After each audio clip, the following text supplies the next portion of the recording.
The European Commission presented the EU's trade accord with South America's Mercosur bloc for approval on Wednesday. In a key development, it also appeared to soften opposition from the deal's main critic, France, with promises of possible limits on farm product imports. The EU and the bloc of Argentina, Brazil, Paraguay and Uruguay reached agreement last December. It was to create the EU's largest ever trade accord, some 25 years after negotiations were launched. Maros Sefcovic is European Commissioner for Trade. We are creating the world's largest free trade area, linking over 700 million consumers across 2 continents. It offers first-mover advantages to EU companies in the region, still largely protected by high tariffs. The agreement now needs consent in the EU.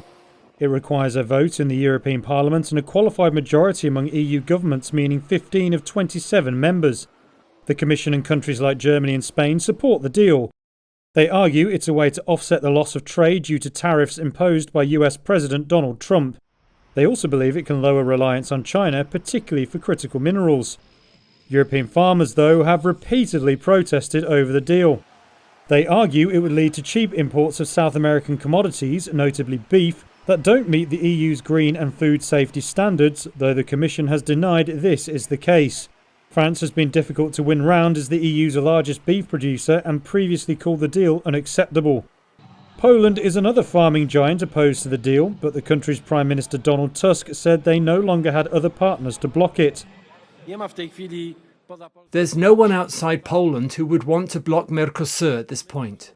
We can't vote it down. Poland will oppose Mercosur because we want to truly ensure, or at least show and demonstrate, that we won't give up when it comes to the interests of Polish agricultural producers. But there are no partners to block it at the moment. The Commission has tried to soothe concerns. It's proposed a mechanism that would allow preferential Mercosur access for some farm products like beef to be suspended. It further said it would closely monitor imports and also planned the $7.38 billion crisis fund for EU farmers.